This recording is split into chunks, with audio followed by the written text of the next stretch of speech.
NASCAR.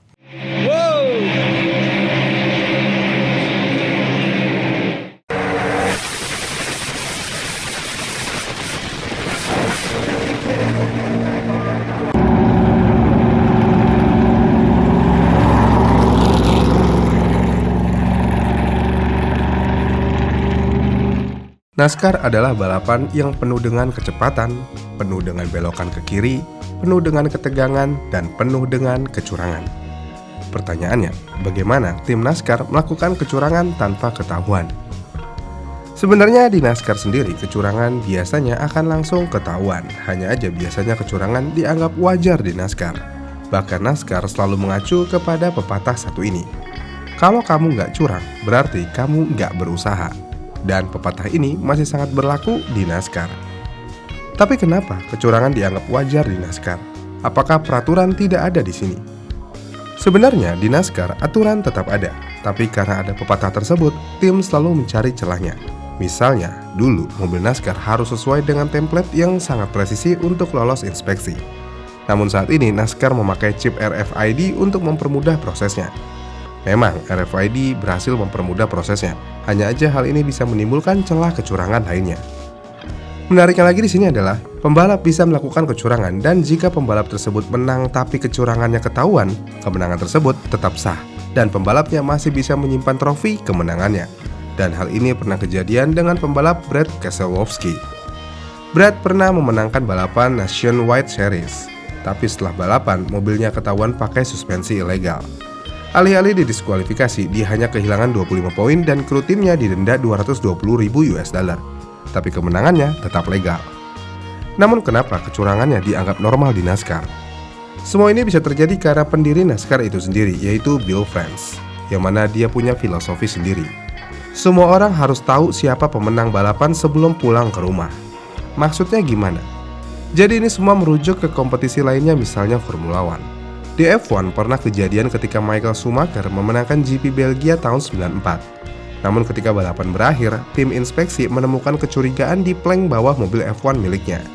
Ausnya nggak wajar. Dan ya, Michael Schumacher terbukti melakukan sesuatu yang ilegal dan FIA merespon untuk mendiskualifikasi Michael Schumacher dari balapan tersebut. Menariknya adalah, keputusan tersebut datang setelah balapan usai, bahkan pembalapnya sudah pulang ke negaranya masing-masing. Jadi hal ini agak aneh menurut NASCAR. Jadinya ya filosofi ini merujuk, apapun tindakannya untuk menang adalah menang, tidak akan ada diskualifikasi yang terlambat. Dan filosofi ini masih digunakan sampai saat ini. Kemudian kalau kita ingin bicara soal mendorong batasan aturan, nama Smokey Yunick adalah nama yang ikonik. Smokey adalah mekanik dan inovator jenius yang seringkali bermain di wilayah abu-abu aturan NASCAR. Dan salah satu trik legendarisnya adalah membekukan bahan bakar supaya lebih banyak muat di tangki, sehingga mobilnya bisa melaju lebih lama. Dan ketika trik itu dilarang, dia malah memasang selang bahan bakar sepanjang 3,3 meter. Dengan selang ini, mobilnya bisa menyimpan 5 galon tambahan tanpa melanggar ukuran tangki yang ditetapkan aturan. Nggak sampai di situ aja, Smokey selalu mencari cara kreatif untuk mendapatkan keunggulan lainnya. Misalnya, saat NASCAR melarang memperbesar lubang header mesin dengan bor, Smokey malah melapisi headernya dengan zat kimia korosif supaya logamnya mengembang sendiri. Jadi tanpa ada pengeboran yang terlihat, ini adalah hal yang sah secara teknis, karena aturan hanya melarang pengeboran, bukan bahan kimia. Kemudian kecurangan paling legend dari Smokey adalah ketika dia megang Chevrolet Chevelle, yang mana mobil ini dibuat skala lebih kecil daripada ukuran aslinya, yang mana mobil ini berskala 7/8 dari aslinya. Kenapa dikecilin? Jadi mobil ini sengaja dirancang sedikit lebih kecil dari ukuran normal untuk mengejar aerodinamis dan bobotnya. Menariknya adalah, dengan skala yang lebih kecil ini, mobil ini tetap cukup besar untuk lolos inspeksi. Jenius banget orang-orang NASCAR ini.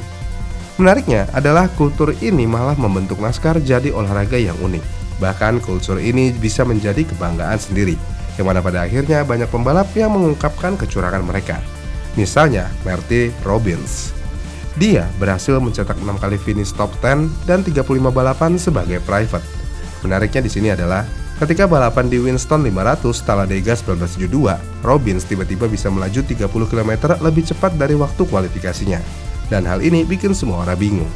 Dan saat NASCAR mau memberinya penghargaan Rookie of the Race, Robbins malah menolak hal tersebut dan mengaku kalau dia melakukan kecurangan. Dia mengaku kalau dia melepas restrictor plate.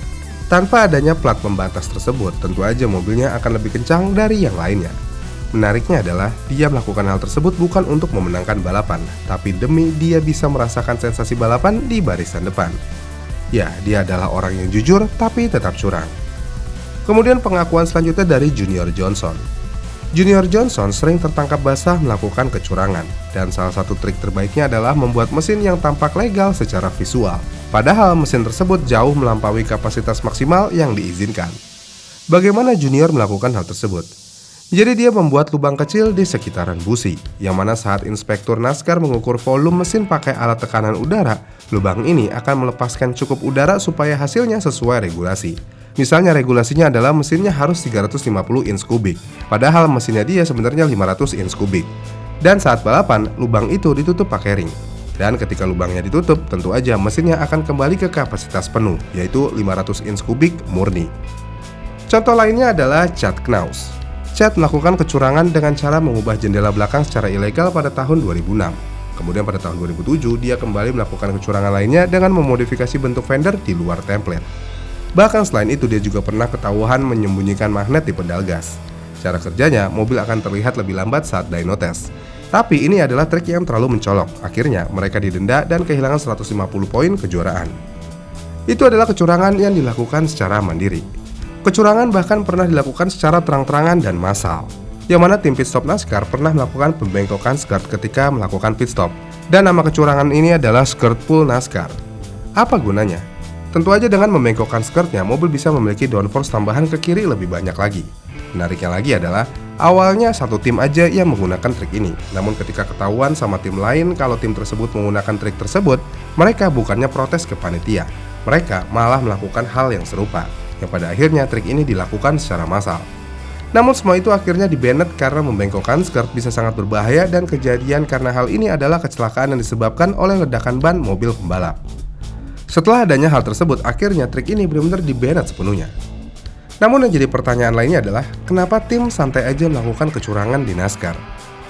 Jadi di balapan non-NASCAR, misalnya Formula One, jika tim melakukan kecurangan walaupun itu tidak tertulis di buku, maka tim akan tetap didiskualifikasi jika ketahuan. Namun di NASCAR, selama belum ada aturan tertulis, tim bisa berkreasi sesuka hati sampai kreasi tersebut tertulis di buku peraturan. Karena hal inilah, kecurangan di NASCAR akan selalu ada sampai regulasi ini dirubah. Tapi kenapa penyelenggara tidak merubah hal ini? Jawabannya satu, kecurangan membuat NASCAR lebih menarik, dan itu adalah faktanya. Gimana nih menurut kalian? Komen di kolom komentar di bawah ya, dan sampai jumpa di video selanjutnya.